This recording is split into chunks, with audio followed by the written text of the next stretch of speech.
Radio Universidad de Chile presenta Tras las líneas. Conversaciones con Manuel Antonio Garretón, Premio Nacional de Ciencias Sociales.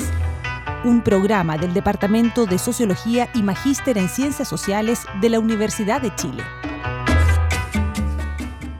Muy buenas tardes. Bienvenidas y bienvenidos a Tras las líneas, nuestro programa semanal los días martes por la radio de la Universidad de Chile y que luego se retransmite en podcast, donde examinamos los que nos afectan como sociedad desde la perspectiva de las disciplinas que manejamos, que son las ciencias sociales. Como ustedes saben, este es un programa del Magíster de Ciencias Sociales, en Sociología de la Organización, de la Facultad de Ciencias Sociales y del Departamento de Sociología. Y hoy día cumplimos nada menos que 70 años, sino 70 programas en este año y medio que llevamos desarrollando el programa.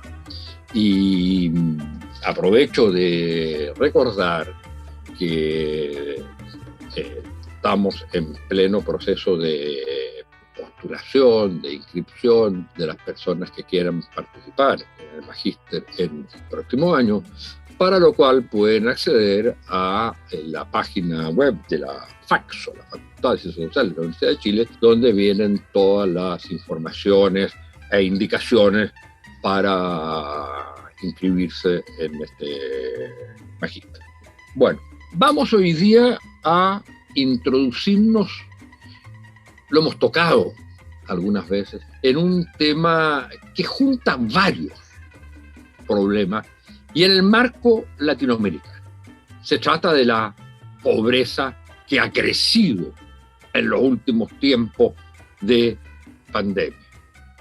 Se trata también de la manera como los sectores pobres sobreviven, respondiendo a una vieja pregunta de una antropóloga chilena sobre América Latina, y que la persona que vamos a entrevistar ahora ha retomado en sus estudios, citando precisamente a Larisa Lomi. Se trata del tema de la pobreza, se trata de cómo viven los pobres, pero se trata también de la violencia en el mundo de los pobres y de un rol no tan presente cuando empezaron a plantearse estos problemas en los años 70, 80, sino hoy día, que es la presencia del Estado. Y lo que el autor que hemos invitado hoy día llama, junto con una coautora, el Estado ambivalente. ¿Y qué es esta presencia del Estado aumentando los problemas porque está coordinado en algunas partes con las redes de narcotráfico, por ejemplo? Y por otro lado, que presta ayuda, y presta ayuda, digamos, que sí son insuficientes. Y la resiliencia del mundo pobre, que necesita este tipo de ayuda, pero que al mismo tiempo se da cuenta que solo puede sobrevivir sobre la base de sus relaciones entre ellos, de sus conexiones, de sus redes propias. Bueno, sobre todos estos temas vamos a hablar con Javier Aullero, que es un sociólogo argentino, de los sociólogos más importantes hoy día en América Latina, que está trabajando en la Universidad de Austin, Texas. Él es un doctor en sociología, estudió sociología en la Universidad de Buenos Aires y es doctor por la New School de Social Research. Me tocó ser profesor a mí un tiempo antes que él hiciera su doctorado. Él fundó en la Universidad de Austin un laboratorio de etnografía urbana y es autor de muchos libros sobre estos temas que yo he señalado: violencia, pobreza, papel del Estado en el mundo de los pobres, relaciones entre Estado y narcotráfico, problemas de la policía, etc. Su último libro se llama Entre narcos y policías, escrito con Catherine Soberning, y que tenía como título en inglés El Estado ambivalente. Uno podría decir El Estado ambivalente y subtítulo Entre narcos y policías, podría mezclarlo ambos. Bueno, no más presentaciones y vamos directo a este tema. Yo quisiera partir preguntando a Javier, bueno, ¿es posible hoy día, a partir de las investigaciones que él ha hecho, describir o plantearse para América Latina una problemática central como lo fue el desarrollo en los 60, como lo fue la revolución o el socialismo, la búsqueda, el superación del capitalismo en esa época? Posteriormente el tema de la democracia como el tema central y con posterioridad las luchas contra o la salida del neoliberalismo como temática central. ¿Es posible hoy día pensar en una problemática que por supuesto retoma algunos de los temas anteriores, pero que es nueva para América Latina? ¿Y cómo engarza él las investigaciones estas que hemos señalado, sobre los temas que hemos señalado en esa problemática? Muy bienvenido y muchas gracias, Javier, por estar con nosotros. No, gracias a vos, Manuel, y gracias por esa introducción. Para ir directamente al centro de tu pregunta, yo siempre desconfié mucho de tratar de identificar una especie de tendencia central o un problema central, porque finalmente termina marginando a otros problemas. Uno podría decir, bueno, en América Latina hoy el problema podría ser el cambio climático, o la revolución feminista, o la marginalidad urbana, o la complicidad del Estado con la criminalidad. Son múltiples, digamos. Yo tendía a centrarme en mi investigación cuando, por ejemplo, escribí el libro Inflamable en temas de sufrimiento ambiental y cómo los más destituidos o los más marginados vivían en zonas a las cuales muchos de los que estudiábamos pobreza habíamos asumido que eran iguales a las zonas que vivían la clase media. Y hoy nos damos cuenta de que en realidad, después de mucho tiempo, nos damos cuenta de que no es así. Y lo mismo sucede con otros temas. A mí hoy me preocupan, por un lado, esto que vos hablabas en tu presentación, cómo en un contexto de altísima exclusión social y de grave crisis producida por la pandemia, cómo están sobreviviendo hoy los más pobres en un contexto en que el Estado, el mercado tanto formal e informal de trabajo se han retraído, los estados no están ayudando lo suficiente como solían hacerlo, y al mismo tiempo me preocupa el tema de la creciente violencia, digamos.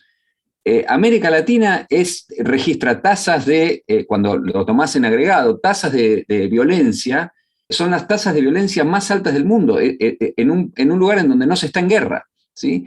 Argentina en particular, esto lo dice muy bien Juan Pablo Luna, es el país que, si bien con tasas de homicidio bajas comparativamente con la región, es donde más rápidamente ha crecido en la última década. De ahí la preocupación en Argentina que hay por el tema de la seguridad. Entonces, para contestarte a tu pregunta, no creo que tengamos que ponerle un título y decir, bueno, este es el problema.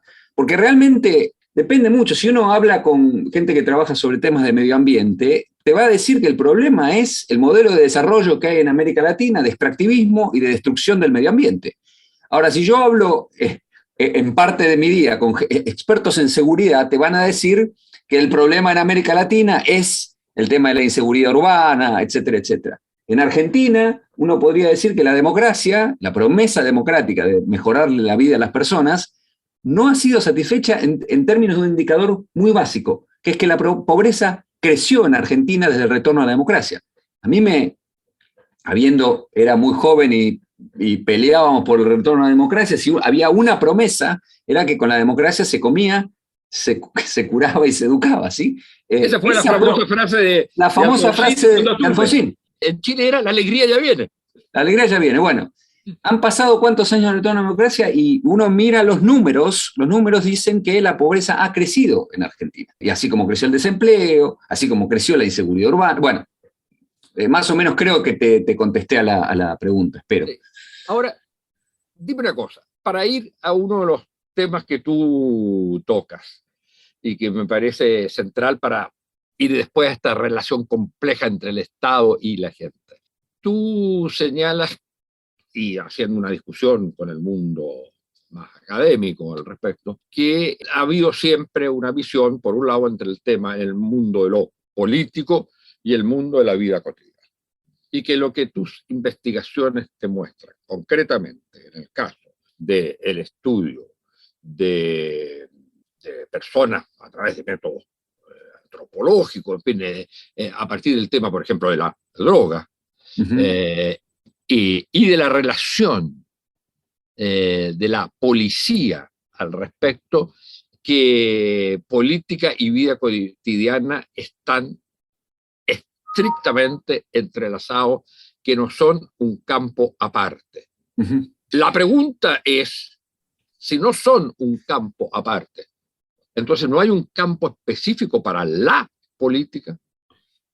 Yo creo que es una buena pregunta, eso es algo que lo vengo pensando hace tiempo, porque muchas veces quienes estudian a la política toman a la política como ese objeto medio preconstruido por los políticos propios, por los especialistas en las políticas, por quienes se especializan en elecciones, y dejan de ver que en realidad la política se mete, literalmente se filtra en la vida de las personas comunes, de manera que no se restringe solo a las elecciones, lo que pasa en el Parlamento, lo que pasa en la televisión cuando hablan los políticos, sino que se mete de maneras inesperadas, y que es el trabajo del sociólogo, del antropólogo, del etnógrafo, ver cómo efectivamente los que están más abajo en la estructura social se relacionan con la política. Y en esto quiero ser muy claro, cuando digo se relacionan con la política, se relacionan, en alguna parte de esa relación aparece el Estado, ¿sí? Y se relaciona, por ejemplo, tomando, y estoy siendo, digamos, muy restringido en la definición de política, yo entiendo que todo puede ser política, pero en lo que a mí me concierne es cuando aparece, digamos, un policía cobrando una coima de un traficante en la esquina de la casa de una señora, y uno entrevista a la señora o participa con ella de su vida, etcétera, etcétera, y se da cuenta que esa es su preocupación fundamental, ¿sí? ¿Por qué es una preocupación fundamental? Porque pone en riesgo la vida de su hijo, ¿sí? Uno tiene que empezar a pensar a la política de otra manera, no a la política solo tal y como definen los políticos o los analistas o los periodistas lo que es efectivamente la política, porque si no uno está comprando ese objeto de, digamos, quienes dicen esto solo es la esfera de la política, ¿sí? Y la política se mete en la vida de la gente cuando falta arroz en un comedor financiado por el Estado, entonces la gente se queja. No estoy diciendo nada nuevo, en el sentido de que si la pandemia nos enseñó algo, es el rol central que tiene el gobierno en la vida y en la muerte de la gente, ¿sí? Si hay algo, si hay una especie de lección de esta pandemia, de algo bueno que podemos sacar, es que, nos guste o no, los gobiernos y los estados tienen un papel central que muchas veces no vemos, ¿sí? Es el trabajo mío de sociólogo, de antropólogo, de etnógrafo, como se quiere decir, de recuperar esa relación con la política más cotidiana, si se quiere, ¿sí? Ahora, en lo que tú has visto, en la lucha, en la época sobre todo de pandemia, tú le asignabas un papel muy importante a la necesidad del Estado por un lado, pero por otro lado, la sensación que el Estado no llega y por lo tanto como algo crucial, las relaciones entre la gente. Bueno, justamente esto que decías vos al comienzo, que yo recupero el trabajo, un trabajo clásico de una antropóloga chilena, de Larisa Lobnitz, que se hacía esa pregunta en el año 70 en México. Decía, y fue un texto que definió la discusión en las ciencias sociales, no hay que olvidarse de eso. Es, bueno, en un contexto en donde, ella se preguntaba, en donde el Estado no está, ¿sí? ¿Cómo sobreviven los marginados? Y ella hace un estudio y dice, sobreviven con redes de reciprocidad, ¿sí? Ayudándose unos a otros.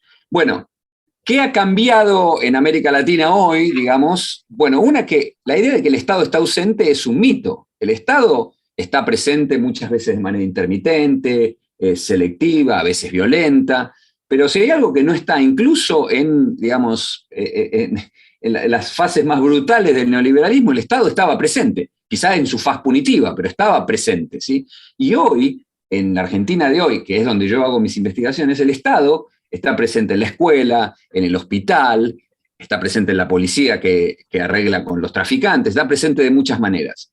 Al mismo tiempo, lo que ha hecho la pandemia es, al reducir fuentes de trabajo formal e informal, ha empujado a la gente más cerca del Estado. En el sentido de que nosotros estamos haciendo una investigación ahora y estamos viendo los presupuestos de familias pobres. En ninguna de las familias que entrevistamos, y hemos entrevistado muchas, no hay una parte en la que el presupuesto no se toque con una política del Estado. Porque todos, de alguna manera, dependen, no en el sentido valorativo, sino más bien analítico, ¿sí? de depender de que una parte de tu presupuesto depende de lo que te dé el Estado, en forma de subsidio, en forma de que tu hijo come en el comedor de la escuela, en forma de que tú comes en el comedor de la escuela, de un comedor popular, ¿sí? Entonces hoy vemos que, a diferencia de hace 10 años, ¿sí?, la gente necesita de ese Estado que le da, que es un Estado que da poco, que da mal, que da intermitentemente, pero que de última da, para sobrevivir. Esto no estaba presente en el trabajo de Lobnitz. El Estado literalmente estaba ausente.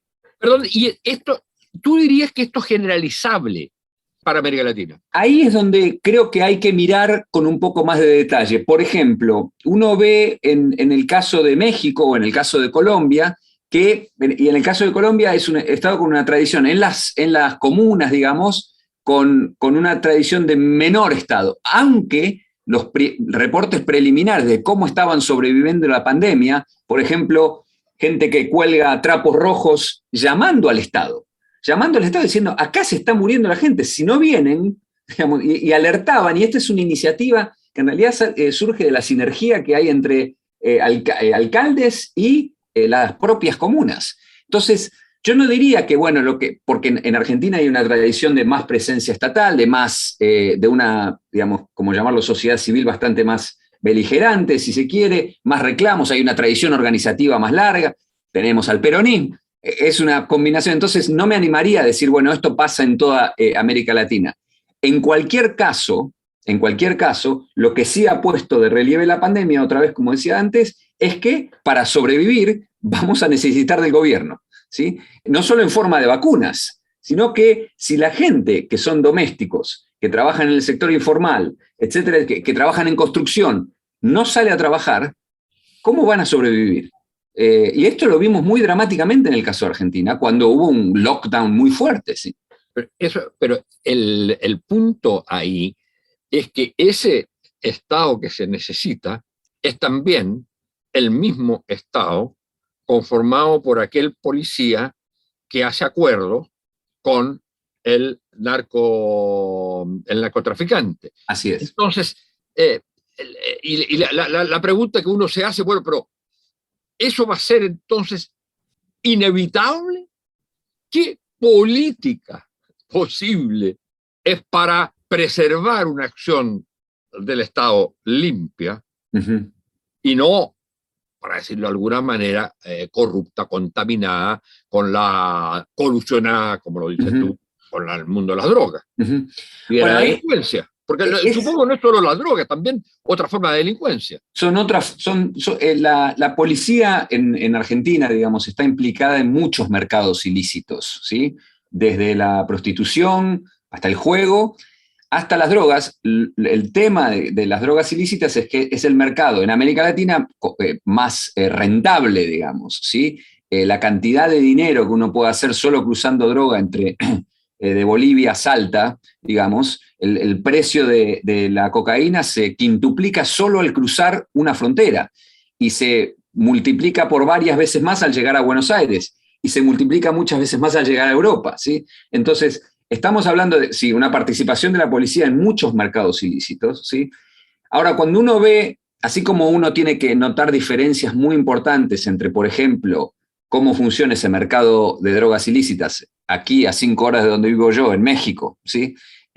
Cómo funciona de manera distinta en Colombia y cómo funciona en Argentina, también tienen que notar diferencias al interior de Argentina, porque no es lo mismo cómo funciona el mercado y cómo la policía se arregla con los traficantes en la provincia de Santa Fe, que en cómo se arregla en la provincia de Buenos Aires, ¿sí? Vos fíjate que cualquiera que sepa un poquito de la realidad argentina sabe que Rosario, por ejemplo, es una ciudad mucho más violenta que el conurbano bonaerense, en términos de tasas de homicidio. Ambas formas de violencia tienen que ver con la droga, pero en algunos casos es más violento que otras porque la policía arregla tiene una forma de colusión más sostenida. Ahora, ¿cómo hacer para que esa relación, cómo hacer para desterrar la corrupción? ¿Sí? En esto hay estudios, no me quiero detener en esto, mucho. No creo que sea un destino irreversible, ¿sí? Hay un libro muy lindo que estudia la relación entre la mafia siciliana de Palermo y el Estado italiano. Y el título se llama Destino Reversible, porque todo en ese momento hacía pensar de que no había manera de desinquestar una del otro, y sin embargo no fue así. Entonces, dicho lo cual, me parece que a veces miramos al lugar equivocado cuando queremos decir, bueno, ¿cómo se hace para desterrar la corrupción o la connivencia entre drogas o traficantes y policías? Uno de los lugares que miramos muy poco es, por ejemplo, el financiamiento de la política, ¿sí? La política en Argentina se financia con dinero que nadie sabe bien de dónde viene, ¿sí? Y sabemos de dónde viene. Viene de ese mundo, ¿sí? ¿No hay una ley de financiamiento de campañas, por ejemplo, y todo eso que tenga límite, que tenga transparencia, que se tenga que declarar las pero cantidades y quién lo hace? Manuel, también hay una ley de estupefacientes, ¿sí? Y eso no previene, digo, me parece que la discusión sobre qué hacer, digamos, esa es una discusión a donde yo reconozco mis propios límites porque no soy especialista en política, digamos. Yo me acerqué a este mundo para ver cómo efectivamente funciona esta colusión. A mí me sorprendió, ¿sí? Que no solo la policía y muchas veces la gendarmería, las fuerzas de seguridad en general proveen de protección a los traficantes, sino que hay muchas otras cosas que la policía le da a los traficantes. Por ejemplo, en Argentina les vende armas. Entonces, cuando uno dice, bueno, hay una relación directa entre esta colusión y la violencia, sí, tan directa como que la gente se mata con las armas que le vende la policía.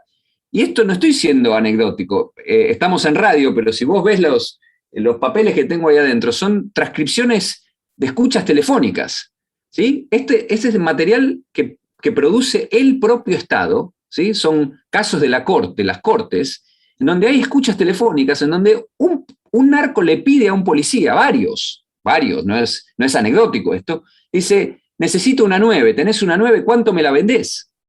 Entonces, pero es que eso es clave, pero una vez que se sabe esto, ¿no se puede actuar? Bueno, el tema es que en muchos de estos casos, los que terminan, digamos, presos, y muchos de estos, justamente, esta es una ventana que nos abre el Estado a ver los secretos del Estado, ¿sí? Pero yo no soy inocente para pensar que hay muchos otros secretos que el Estado no me deja ver, ¿sí? Entonces, me deja ver la zona más vulnerable del Estado. Muchos de estos policías terminan efectivamente presos, ¿sí? Pero estas relaciones están sostenidas de manera vertical por jefes de policía, por jueces, por políticos, y ahí es donde no sabemos mucho. Ahí la evidencia es más bien anecdótica, si se quiere. Yo comparto la misma preocupación, esto lo hablábamos en off antes, es muy preocupante esto. Digamos, a mí me interesa como tema de investigación, pero al mismo tiempo hay un carácter normativo que tiene esto, de que esto no está bien, y los que más sufren esta violencia, son los que están más abajo en la escala social. En América Latina, y yo creo que en Chile sucede algo similar, la preocupación por la violencia está muy dominada por el discurso de la clase media, que tenemos preocupación por la creciente violencia. Bueno, ¿quiénes son las víctimas de la violencia? En su enorme mayoría. ¿Dónde están las tasas de homicidio más altas? No están en los sectores medios, que son quienes más hablan del tema. Están abajo de la estructura social. Y abajo es donde funciona esta colusión, en donde se están matando con armas, con municiones que le venden a la policía, y donde estos arreglos se tejen y que se destejen. Y se sabe, y tú lo señalas en uno de tus últimos artículos, en la crisis de la pandemia, los sectores más afectados de muy lejos son los más pobres y las mujeres. Ujú. En este otro tema que estábamos hablando, está claro que son los sectores más vulnerables y más pobres.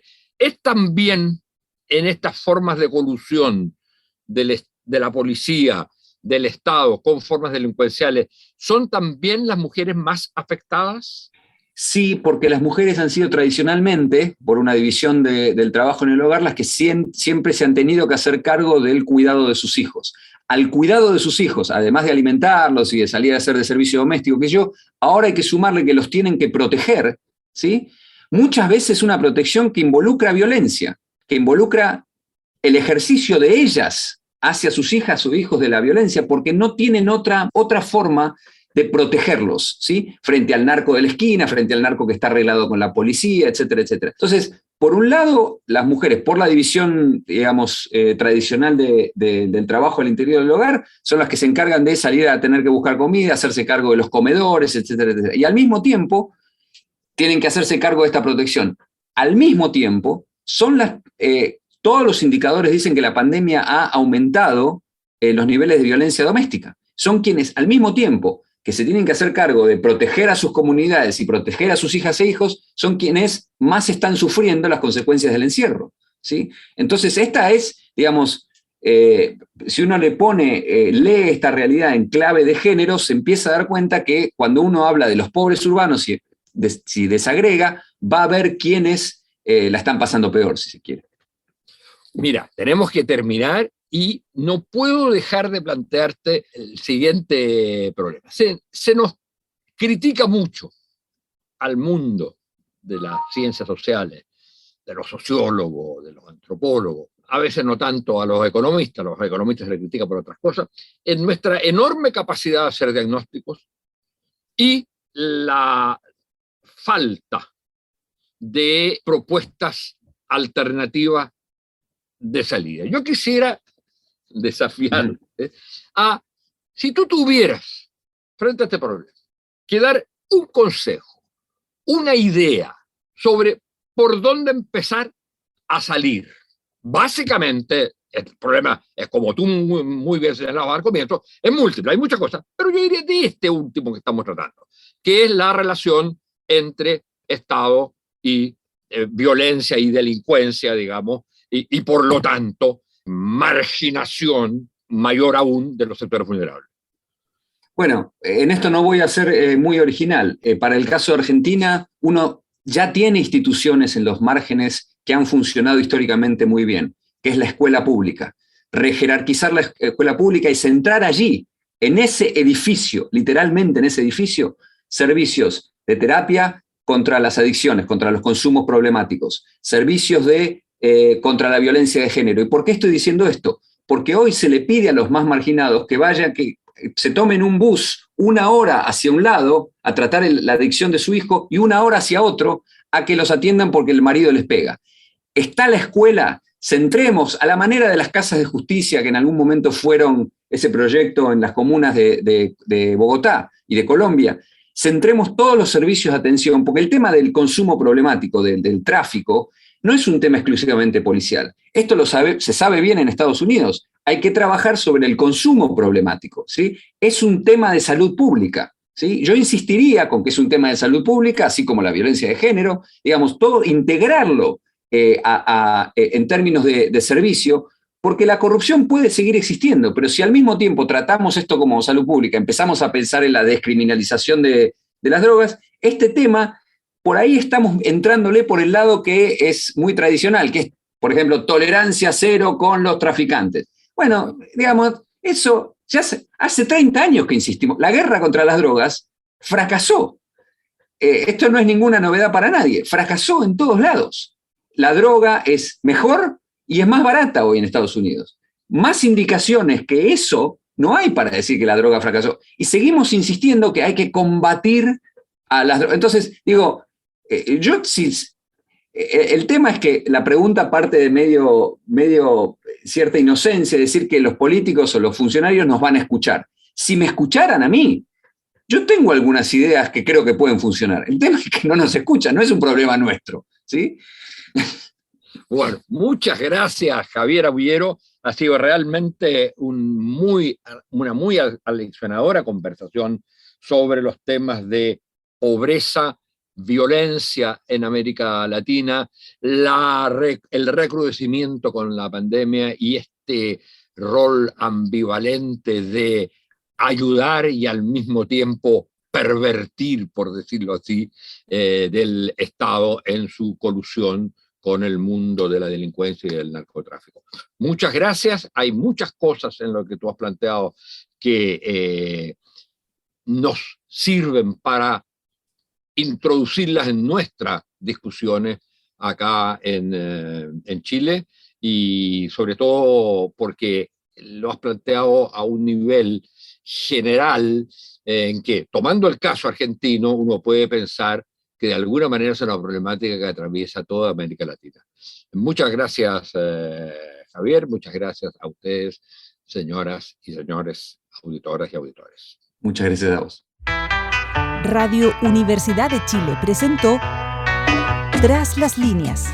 Conversaciones con Manuel Antonio Garretón, Premio Nacional de Ciencias Sociales. Un programa del Departamento de Sociología y Magíster en Ciencias Sociales de la Universidad de Chile.